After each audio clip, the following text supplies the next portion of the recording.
जय जवान, जय किसान, जय विज्ञान। लेकिन इन सबको मिलाकर भी ऐसा लगता है कि किसान कई बार पीछे रह जाता है। किसान अपने खेत में काम तो कर रहा है, लेकिन इंतज़ार है उन सारे समाधान का जो अभी भी मिलना बाकी हैं। समस्या है जिसका अंबार बढ़ता चला जा रहा है और चुनाव के समय सिर्फ और सिर्फ वोट बैंक की राजनीति होती है। कुछ रह जाता है पीछे तो यही किसान जो लगातार काम करता है खेत में आप तक अन्न और रोटी पहुंचाने के लिए।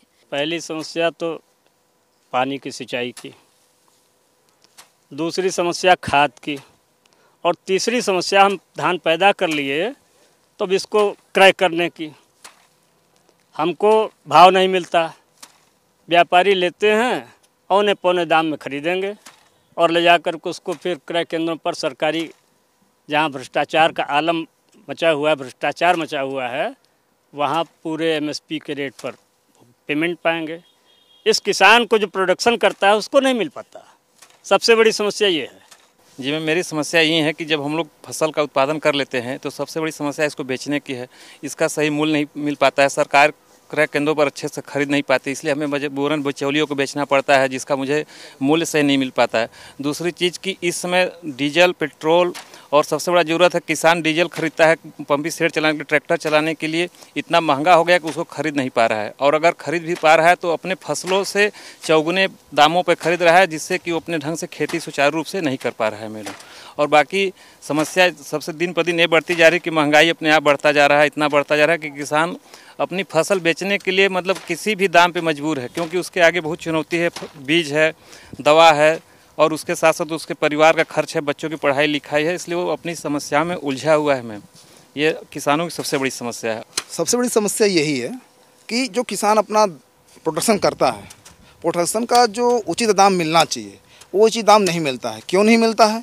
क्योंकि सरकार इस पर अपना रेट लगाती है। जब रेट लगाती है तो धान जब तैयार होता है तो कोई खरीदने वाला मिलता नहीं है। जब मिलता है तो जो रोजगारी होते हैं वही आके खरीदते हैं। अब बोलते हैं धान जो है इसमें पहिया है तो हमको 1400 रुपये में आप कर लेंगे। अब खेत में धान पड़ी हुई है, मौसम भी यदि आ गया तो वो जल्दी औने पौने में दाम में वो बेच देता है। जब बेचता है फिर उसको वो लागत, जब अपना लागत निकालता है तो उसे घाटे हो जाते हैं।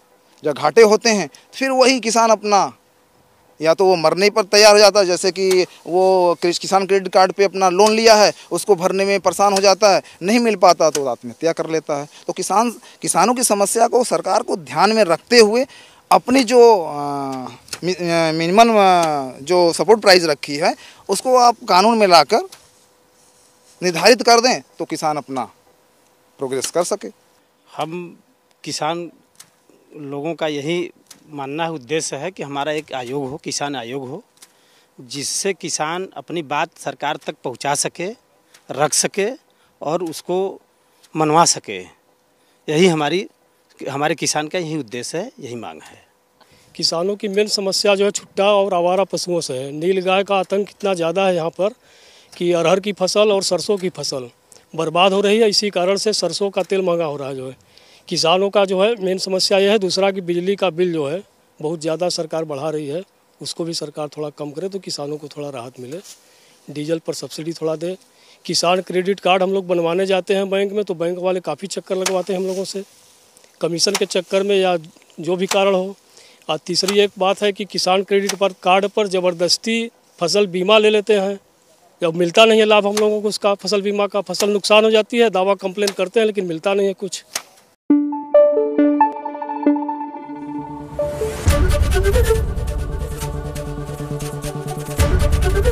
एबीपी न्यूज आपको रखे आगे।